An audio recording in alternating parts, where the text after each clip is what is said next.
Hey you guys, and welcome back to Charming Mommy Vlogs. Tonight I am doing the 7 things I couldn't live without tag. I'm doing this tag because because I was actually tagged to do it by my fellow YouTuber and awesome mom, Emily Carmona. I'm not sure if I'm saying that right, but I hope I'm not butchering it. Emily, girl, if I am butchering your last name, let me know in the comments below. I'm so sorry. I want you guys to go and check out her channel. She is an awesome spiffer upper. She posts cleaning video after cleaning video and some of the coolest tags, but especially the cleaning videos, oh my gosh, they just like literally motivate you to want to get up and do your entire house from top to bottom like right then. Of course, I'm still sitting on the couch afterwards contemplating cleaning like 3 weeks from then or something. I will have her channel linked in the description bar below, so be sure to check her out. But now we are going to jump into the 7 things that I couldn't live without tag. Number 1 is chapstick, okay? I don't know how you guys feel about that, but I literally detest having chapped lips. It doesn't matter what season it is, it doesn't matter where it is. And then, you have those times where just depending on what is going on around you, you just feel like your lips just automatically chap up. And winter is the worst when it comes to chapped lips. So I have chapstick pretty much everywhere I go. There would be some in the car, in my purse, in my jacket pocket, in the baby's diaper bag, just everywhere. Matter of fact, what'd I tell you? I have some Carmex Classic Lip Balm right here in my pocket. That's one of the most recent ones that I literally just picked up. I believe it was from Dollar General, and I had a hubby run inside to get it when we were on our way to the Christmas party. I don't use like a lot of lipstick. I use lip gloss in the past a lot, but I don't know. I like the plumper look, but I feel like chapstick gives it the same fullness when your lips are nice and moisturized. So number 1 thing I would say I can't live without is chapstick. Like, I don't know how anybody does it, and I've heard controversial things about our color of people and using lip gloss and what it does to them and their lips. Chapstick, I don't know, like the ingredients and stuff, but I'm sorry, I need my chapstick. The video I did just before this video that I've posted is a speed cleaning during my daughter's nap time the other day, actually. So if you guys want to check that out, I will link it in the cards above and in the description bar below, so be sure to go and watch that if you haven't already, and especially if you're addicted to cleaning videos. Just my first few attempts at actually enjoying cleaning up, and also attempting to do it in fast forward. Number 2 of the 7 things I couldn't live without would have to be music. Now, for those of you who've been following my videos for a while, you do know that I play the piano. I actually have a separate music channel that I started. I literally uploaded 1 video and it's like an intro and that's it. I just don't have time right now. But I did want to make like at least beginner tutorial type of channel. If there's anyone interested in music in that fashion, like having me on there, just basically play a song, any song you guys request, but I'm going to do like the easy piano version so anybody can learn it, and just play it however. I was going to do that, but then also I'm probably going to post random ones that I just like, whether it's intermediate or advanced or anything. Music is a passion of mine. Piano specifically. I do also play electric guitar, classical guitar, violin. Piano is my favorite. Piano is something I'm actually passionate about. Like, I'll sit down for hours and I can play classical music and be happy. It doesn't have to be by ear stuff that I made up, or just off of listening to a random new song or turning a rap into a song or anything like that. Like, I like the old-fashioned stuff, and it's soothing.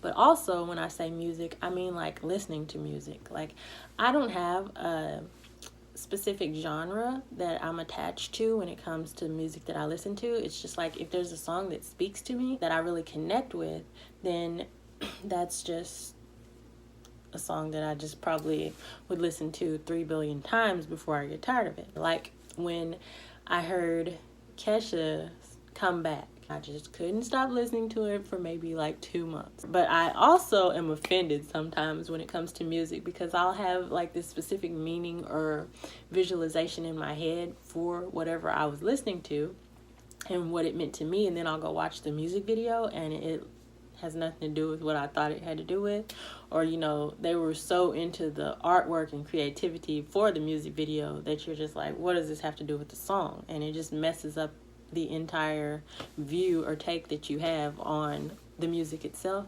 So that's annoying.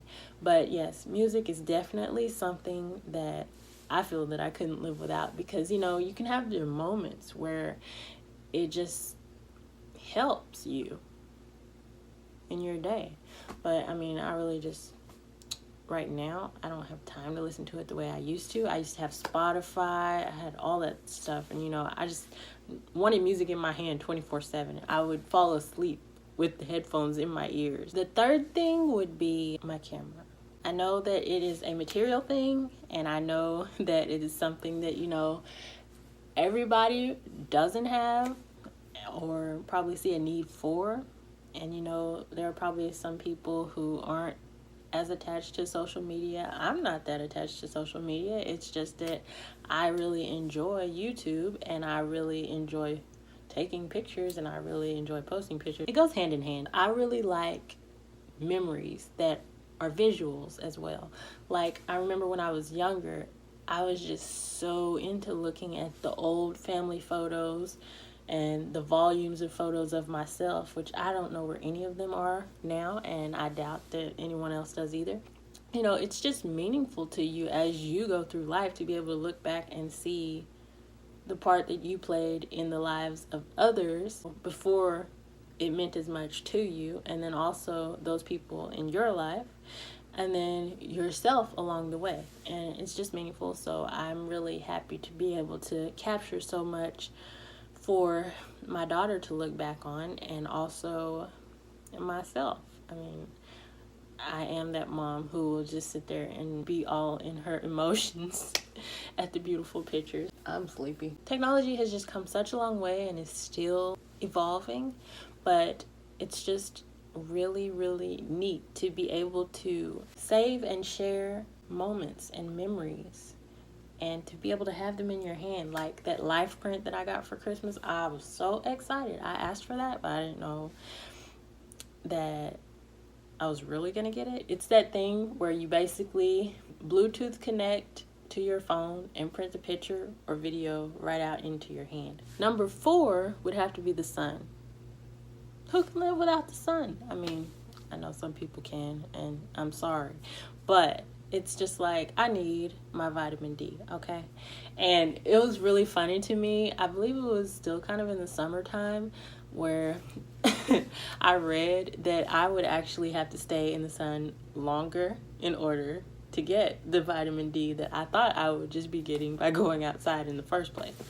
So, anyway, and by me, I don't mean me personally. I just mean the skin tone. I mean, just how it is, okay? So they're saying, like, you know, I could stay out there maybe like 30 minutes compared to what I thought in the first place. That was kind of a bummer, because I go outside for like 10-15 minutes and think I really did something. I say the sun is something that I think that I couldn't live without, because number 1, if the sun wasn't coming out, I don't think the world would still be going on. If I had to live in like Seattle, Washington, I don't know what I would do. Like, the fact that it rains or is cloudy there pretty much all the time, like, I don't know, that just sounds depressing to me. Like, I need the sun. I love the sun.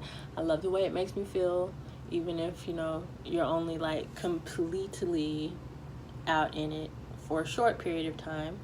It's just something that you need to be able to connect yourself with at some point in some day. It's just, I love the sun. Number 5 of things that I think that I would not want to live without is a heater, because number 1, until recently, I have just been cold so much. Now, when I was pregnant, I did get a little anemia. I don't have that anymore. Leading up to when I had my gallbladder surgery and had to get my gallbladder out last August, chills seemed to go along with that. It was just like an unreasonably amount of coldness happening to me within that past year. Even on just like a regular day, sometimes I was like, okay, you know, I know nothing's wrong with me, but sometimes I was still really chilly, and I'm always turning the heat on, and my husband is always turning the air on. Like, You can be trying to sleep in the middle of the night and it'd be like 20 degrees outside and he gonna try to turn the air on. At that point, I was like, it's not me, it's you. You know, it's a battle when it comes to temperature sometimes. Number 6 of 7 things that I don't think I could live without would have to be something that you actually said, Emily, and it is being able to write. I related with that so much because even when I was younger, it was just like really meaningful to me to be able to write anything. Like, I had an imagination when I was younger, okay? Like, I had stories coming out of the wazoo. I was just writing about everything. I was writing poems. I was writing about my days. Like, I was that kid, okay? But as I got older, also, like, thoughts. Like, I would have an entire poem, and it would be good. And it would just be like it formed while I was asleep, and I would wake up in the morning and literally just write down an entire poem, like 2 pages worth, and just have it completely set up in my head already. But it's like as soon as I wrote it down, I could forget about it. And it was that way with like thoughts, or like with something that I just wanted to get off my chest or something, anything like that. And you know, you write it down and it's just like not a stress relief, but it's just like, you know, okay, I can put that aside and go on with my day. And then I might forget about it completely. But when I come back to it, that's when I can do something about it if it was something important. Or I can look at it, you know, years later, remembering certain things or details very well.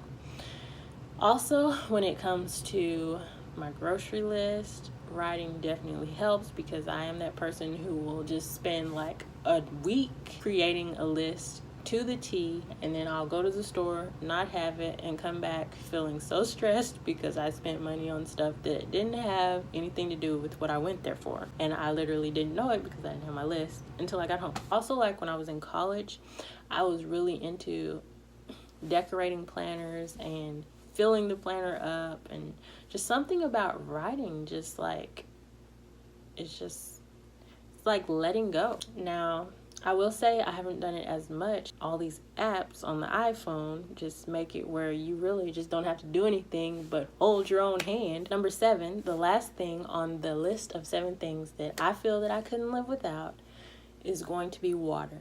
Now, I know this is probably the most absurd or the most like obvious thing to most of you that I could possibly say, but I'm saying water because I have a really bad habit of just, in my opinion, not drinking enough.